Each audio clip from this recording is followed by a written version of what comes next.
artificial, redes sociales. Comentamos al principio del programa que hubo una movida de Instagram que la va a explicar Emiliano, pero bueno, vamos con Don Emi. En síntesis, un tema que ya hemos hablado varias veces en el programa, que yo lo he mencionado varias veces también, que toda la movida de herramientas generativas que hay es una especie como de estafa dentro de los círculos de CEOs, dueños, etcétera, donde se prometen entre las empresas como OpenAI, etcétera. Bueno, y ahora obviamente tenemos a Meta, las empresas de Elon Musk también, por ejemplo, lo que hacen es convencer a otros dueños de múltiples empresas que es el futuro, que van a poder tener empresas que no tienen empleados, etcétera. Para seguir empujando esto y seguir trayendo las consecuencias negativas que tiene, lo que se hace es básicamente pujar por una total desregulación del tema, razón por la cual en muy pocas partes del mundo se está haciendo algún tipo de regulación legal de cómo detener el uso de las mismas o cómo regular el uso de las mismas,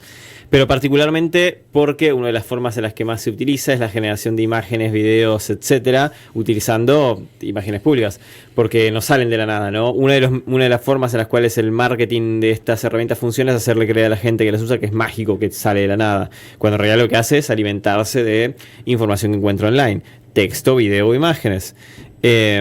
Ahora bien, ¿cómo lo hace? Bueno, como no hay ningún tipo de regulación, lo hace como se le canta. Entonces, lo que hacen estas empresas es empujar a ver hasta dónde pueden ir antes de tener algún tipo de rebote, porque si no hay gobierno que se les ponga en medio, el rebote que van a tener va a ser de parte del público. Esta semana Meta hizo un cambio que no anunció por ningún lado, como suele hacer con la mayoría de sus cambios, donde todo el contenido público de una cuenta pública podía ser utilizado por cualquier otra persona para generar imágenes, videos, lo que sea, utilizándolos como base, como punto de partida. Cosa que técnicamente ya podía pasar, lo que pasa es que ahora se volvió una herramienta integral, que ya era parte de las aplicaciones de Instagram, particularmente para Instagram, pero para Instagram y Facebook, Threads entiendo también.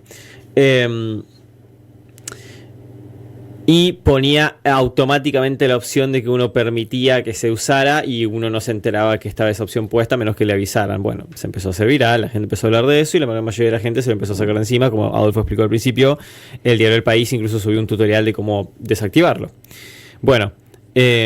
obviamente, ayer a la tarde,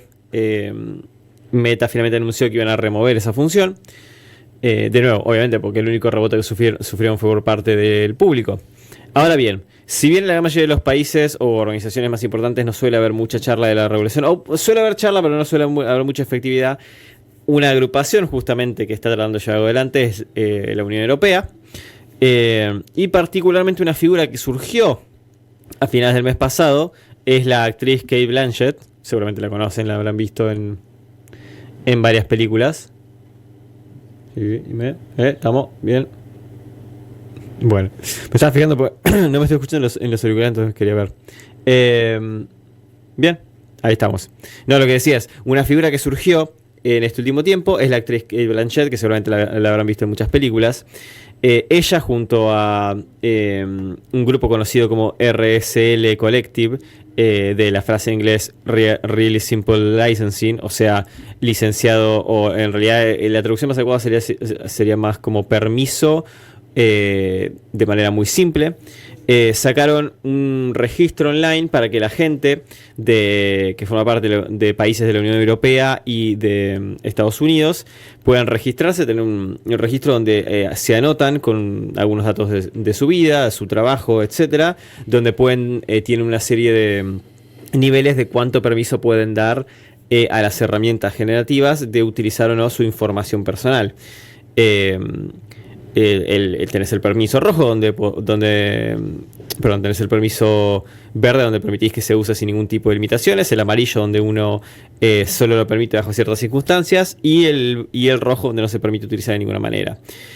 Si bien no es un registro legal, lo que sí hace las dos herramientas o las dos funciones que cumple es, por un lado, supuestamente la agrupación RSL Media se juntó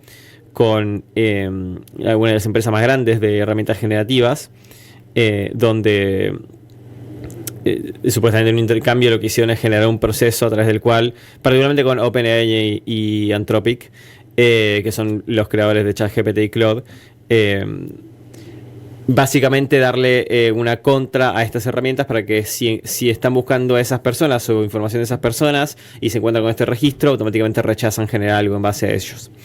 Y lo otro y a mi parecer más importante, es que genera una especie de marca temporal donde va a haber un grupo largo, grande de personas, tanto gente común como, y ahora voy a ir a eso, gente, celebridades básicamente, van a tener un registro temporal, una época, un momento, una fecha donde van a decir que hay esta cantidad de gente y estas personas que están en contra de que se utilicen así. Cosa de que eventualmente cuando lleguen las movidas legales más fuertes va a haber todo un registro de gente que estuvo en contra o que estaba solo a favor bajo determinados términos. Cate Blanchett no es la única que forma parte de esto. Tenemos también al conocido director Steven Soderbergh, quien ha utilizado herramientas generativas para sus películas y ha sido criticado fuertemente por ello. Él sostiene su posición, pero también, incluso mismo en una entrevista que tuvieron con Variety, sostiene que tiene muchas reservas, como no está muy de acuerdo en la gran mayoría de las maneras en las que se usa, y que de hecho no está encontrando ningún argumento válido para ser utilizado, por lo menos las herramientas generativas, de maneras que no se pueden utilizar ya, que no se pueden realizar ya de las formas, no quiero decir tradicionales, pero digo, sin necesidad de algo que se base en robar información. Esto es muy importante para muchos actores y directores porque, como vimos en los últimos años, la organización, el gremio, o más bien el sindicato de actores de Estados Unidos, el SAG-AFTRA, tuvo una larga pelea respecto a este tema con organizaciones con las grandes empresas de producción de Estados Unidos, como Warner Bros., Netflix, etc.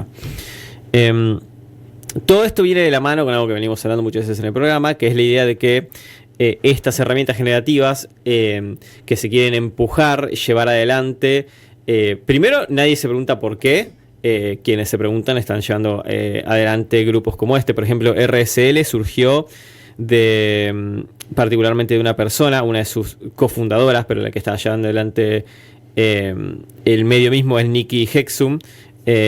quien en principio lo que quería era crear una especie de herramienta para ayudar a músicos, porque es productora ella, para ayudar a músicos a tener que saltearse esto es tema para un blog totalmente distinto, pero la industria de la música en este momento tiene un problema muy grave gracias a más que nada Spotify, porque genera una situación a través de la cual todos los músicos tienen que hacer un cuello de botella y pasar por una porción en particular de la industria, que es Spotify. La gran mayoría del dinero se la lleva a Spotify, no se la llevan ni los músicos ni las productoras.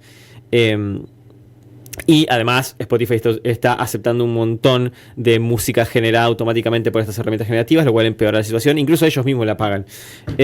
porque les viene bien. Es un negocio que es redondo, pero que igual está sumando a la gran burbuja de herramientas generativas que está a punto de explotar, o que a mi parecer ya está explotando.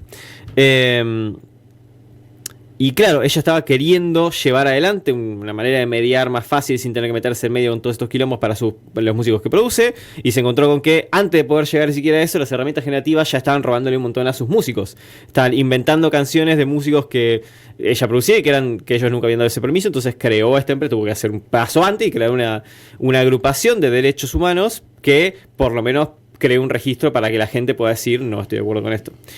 Por último, para agregar un detalle más, esto se suma a un problema que ya teníamos previamente, que es como la gran mayoría de las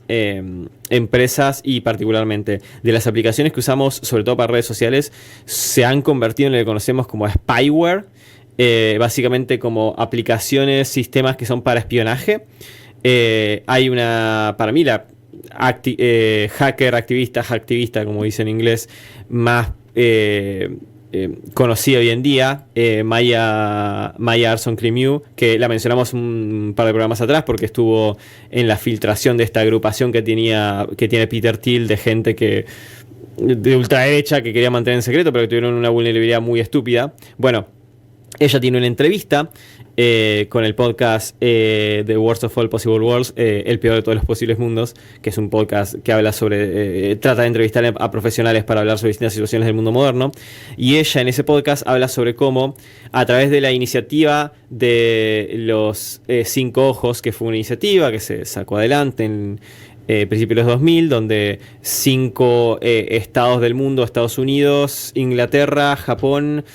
No, Japón todavía no entró, Japón quiere entrar. Había un par más que no estoy acordando ahora. Bueno, nada, se permitieron internacionalmente tener acceso a información en base de tener una lucha contra el terrorismo. Entonces tienen permiso varias agencias de inteligencia, como la CIA, por ejemplo, de entrar a las cuentas e información privada de los usuarios, simplemente poniendo una tarjeta, diciéndole, porque hoy estamos hablando, no estamos mencionando que los mensajes privados en las aplicaciones son encriptados.